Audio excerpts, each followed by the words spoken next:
Holidays-nale, adu namma GT Holidays da. GT Holidays, South India's #1 travel brand. You know you are special when you're with GT Holidays. மணக்கும் Madurai mutton biryani, பஞ்சு மாதிரி பரமக்குடி பன் பரோட்டா, தொடக்கரி போண்டா, இறால் வடைய சாப்பிட பாண்டி பஜார் பசும்பொன் ரெஸ்டாரண்ட்டுக்கு வாங்க. இனி மதுரை உணவை சென்னையிலேயே ருசிக்கலாம்.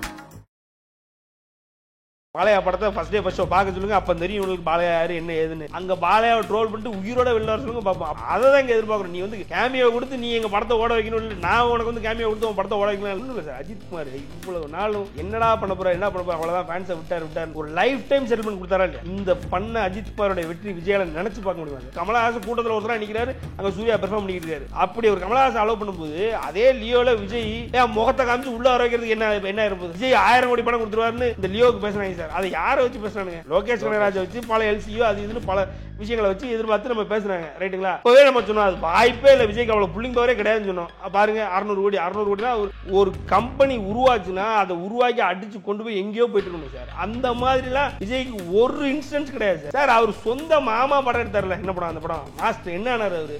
மேக்சிமம் வந்து ப்ரொடியூசர்ஸுடைய ஒரு ஒரு விரும்பத்தகுந்த ப்ரொடியூசர்ஸ் வந்து ப்ராப்பரா தியேட்டர்கள் பிசினஸ் எடுத்து கொடுக்க முடியாத ஒரு நடிகர் தான் விஜய். அதுதான் உண்மை. அது அவங்க ஏதோ ஒரு வகையில் ரெக்கவர் பண்ணிட்டு விஜய் தான் பெருசு ப்ரொடியூசர் சும்மா சொல்லிட்டு இருக்காங்களே ஒழிய படம் வயசா அண்ணாத்த நல்ல படமா பீஸ் நல்ல படமா ரெண்டும் ஒன்று தான். வசூல் ரீதியா அண்ணாத்தே பீஸ்ட் அண்ணாத்த சார் என்ன சார் 7 ஒன்றும் இல்லை, சிம்பிள். இதை விட்டுருவோம். இப்போ நான் உங்களுக்கு டேட்டாவோட ப்ரூவ் பண்ணேன், இதெல்லாம் சும்மா பேசிட்டு கூடாது. லோகேஷா இருக்கட்டும், நெல்சனா இருக்கட்டும், எல்லாருமே விஜய் அவரோட இயக்குனர்கள் அப்படின்ட்டு அவரே சொல்லுவார், மை பாய்ஸ் அப்படின்லாம் சொல்லுவார். ஸோ எங்கேயாவது ஒரு இடத்துல இப்போ கூலிலேயா இருக்கட்டும், இல்லை வந்து ஜெயிலர் 2 இருக்கட்டும், பாசிபிளாக இருந்ததுன்னா 69 கடைசி படம். ஏன்னா எல்சியூ மாதிரி கமல் உலகநாயகனோட இணைஞ்ச மாதிரி சூப்பர் ஸ்டாரோட இவங்க 2 பேரும் இணைஞ்சாங்க. வாய்ப்புகள் ரொம்ப கம்மி, ஆனால் இணைஞ்சா எப்படி இருக்கும்? இல்லை சார், அது தேவையில்லாது சார். அது இணையணும்னு அவசியமே இல்லை. இப்போது நான் என்னைய கேட்டால் அஜித்தே வேணான்னு சொல்லுவேன் சார். அஜித்தும் விஜயும் வந்து நீங்கள் அதாவது சூப்பர் ஸ்டார் கூடயும் கமலஹாசன் கூடயும் இணைஞ்சு ஒரு படம் பண்ணணும், அவங்க ஒரு கேமியோ கொடுக்கணுன்றதெல்லாம் தேவையில்லாத வேலை. ஏன்னு வைங்களேன் சார், இப்போது இங்கே பிரச்சனையே என்னென்னா 4 பேர் நல்லா இருக்கக்கூடாதுன்னு மாறி மாறி நினச்சிக்கிறது தான் இங்கே பிரச்சனையே. அடுத்தவன் நல்லா இருக்குன்னு நினச்சிட்டா பிரச்சனை கிடையாது. இப்போது ஆந்திராலலாம் வந்து அந்த பவுண்டரி வந்து நீட்டாக செட் பண்ணிடுவாங்க. இப்போ எப்படின்னா ஒரு என்டிஆர் ஃபேன்ஸ் இருக்கிறாங்க அப்படின்னா அவங்க மெகா ஃபேன்ஸை டிஸ்டர்ப் பண்ண மாட்டாங்க.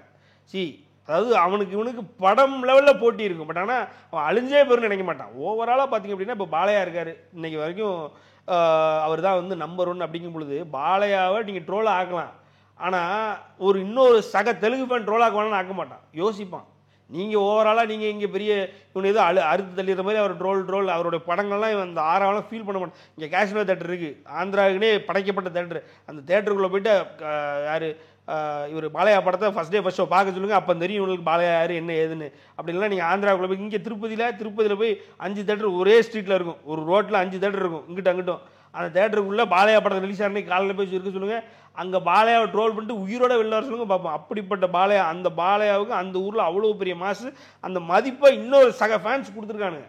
அதை தான் இங்கே எதிர்பார்க்குறோம். நீ வந்து கேமியோ கொடுத்து நீ எங்கள் படத்தை ஓட வைக்கணும் இல்லை, நான் உனக்கு வந்து கேமியோ கொடுத்து உன் படத்தை ஓட வைக்கலாம் இல்லை, என் படம் வரும்போது டிஸ்டர்ப் பண்ணாமல் அதுவே போதுன்றது தான் எங்களுடைய எல்லாருடைய எதிர்பார்ப்பு சார். இப்போ ஒரு விஜய் படம் வந்ததுன்னா அஜித் ஃபேன்ஸ் விட மாட்டோம், அஜித் படம் வந்ததுன்னா விஜய் ஃபேன்ஸ் விட மாட்டோம். அதே நேரத்தில் ஒரு கமல் வந்தால் இதை உடைக்கிறது தான் இங்கே பெரிய பிரச்சனையே. மற்றபடி இவங்க கேமியோ வந்துலாம் நமக்கு ஒன்றும் ஆக போகிறதில்ல, நம்ம இவங்களுக்கு கேமியோ போய் ஒன்றும் நினச்சி பார்ப்போமே. ஏன்னா லியோவில் வந்து கடைசியாக அந்த கமல் அவர்களோட வாய்ஸ் கேட்குற மாதிரி இன்கேஸ் கூலியில் அந்த மாதிரி ஏதாவது இருந்துச்சு அப்படின்னா அப்போ நீங்கள் செலிப்ரேட் பண்ண மாட்டீங்களா? இல்லை சார், இப்போ நீ ஒன்றும் இல்லை, கமலோட வாய்ஸ் வந்தது என்ன இம்பேக்டை கொடுத்ததுன்னு இருக்குல்ல சார்.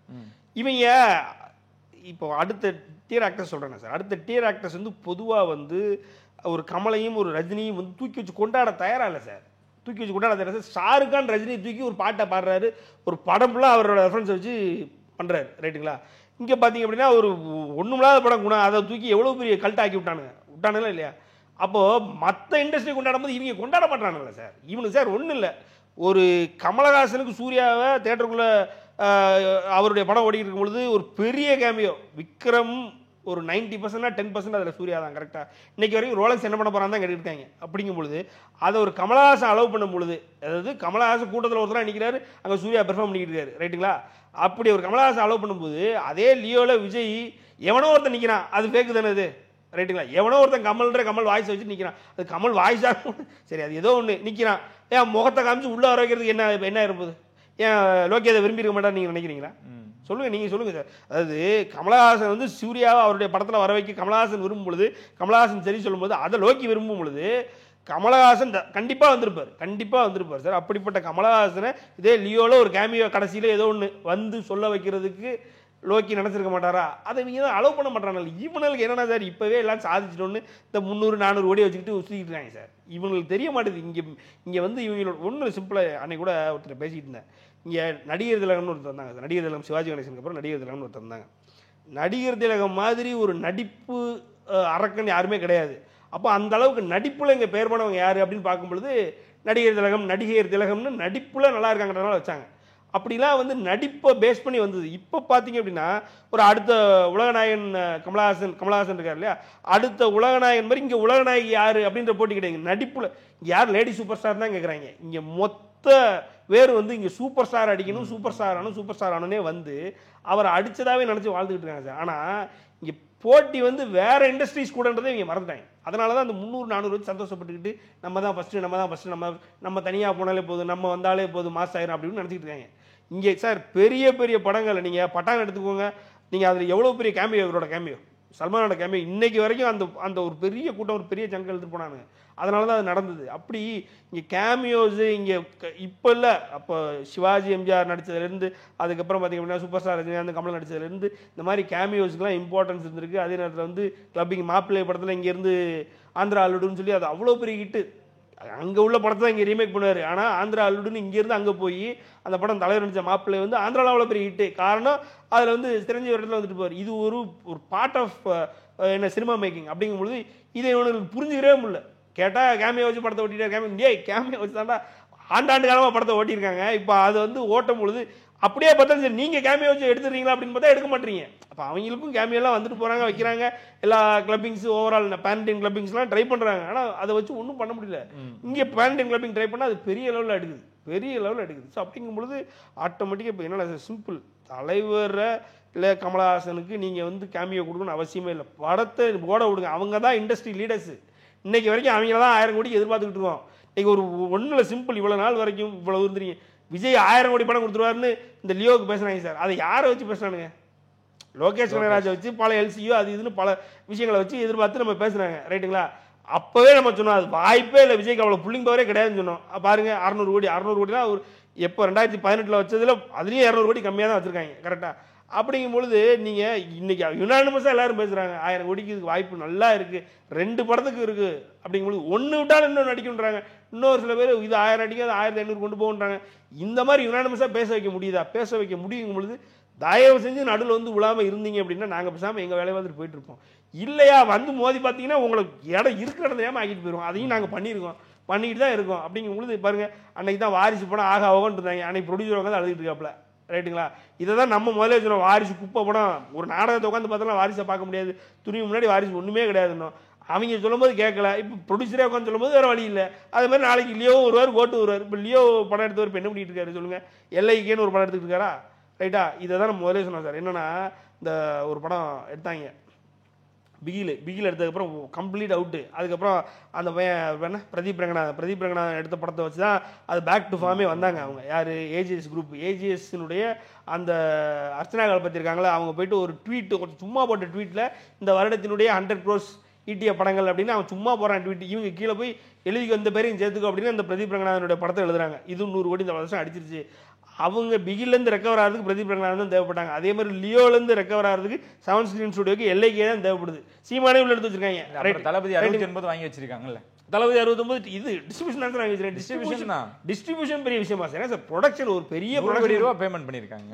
எவ்வளோ பேமெண்ட் சார்? நான் என்ன சொல்றேன்னா ப்ரொடக்ஷன் கம்பெனி டிஸ்ட்ரிபியூஷன் ஆகிறது ஒரு பெருமையா சார்?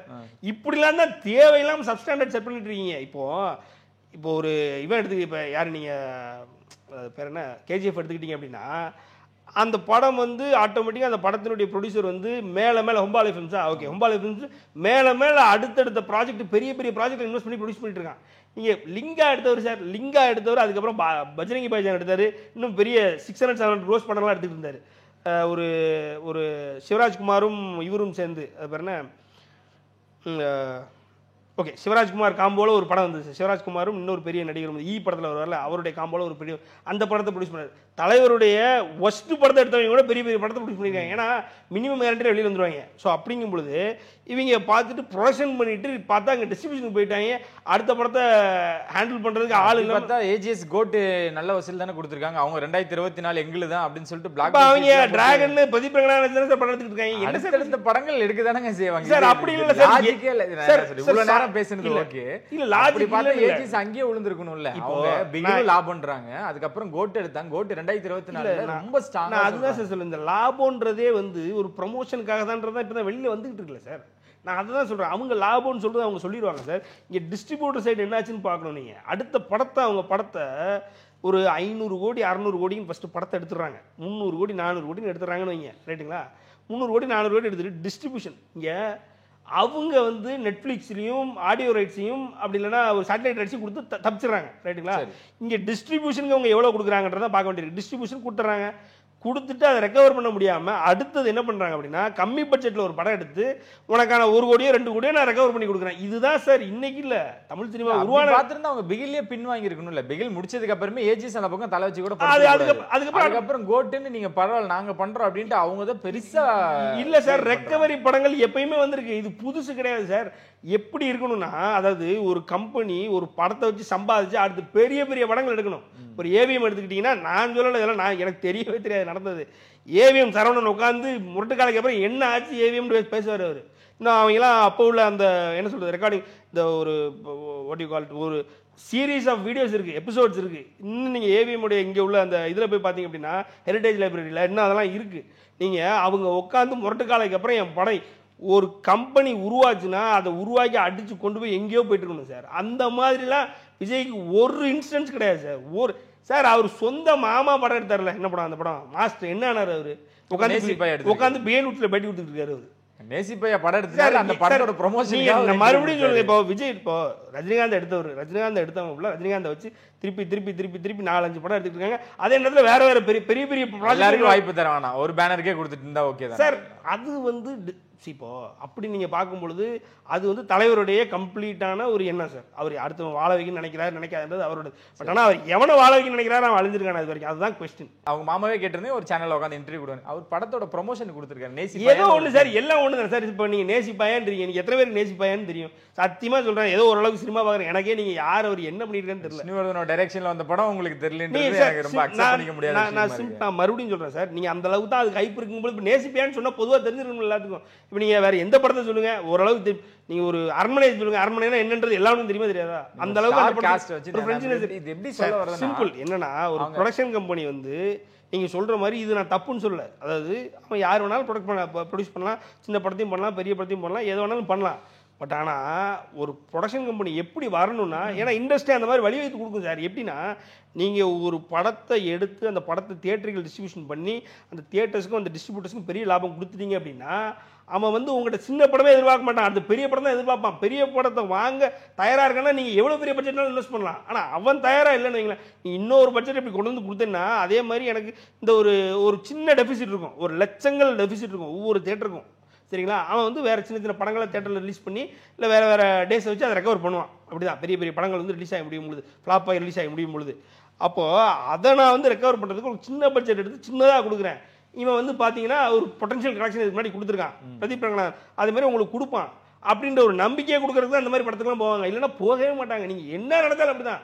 நீங்கள் ஒரு இப்போ தில்ராஜ் இருக்காருன்னு வைங்களேன், தில்ராஜ் வந்து பெரிய பெரிய பேனர் மட்டும் தான் கொடுப்பாரு. ஏன்னா அவருக்கு ஓவராலாகவே விக்ட்ரி பர்சன்டேஜ் ஜாஸ்தி சார். அவர் எவ்வளோ பெரிய ப்ராஜெக்ட்லாம் பண்ணியிருக்காருன்னா, வெங்கடேஷும் எஸ்விஎஸ்சின்னு ஒரு படம், வெங்கடேஷும் மகேஷ் பாபு சேர்ந்தா அப்படியான ப்ராஜெக்ட்லாம் பண்ணி இங்கே கேம் சேஞ்சர் வந்து இப்போ நின்றுருக்கார், ரைட்டுங்களா?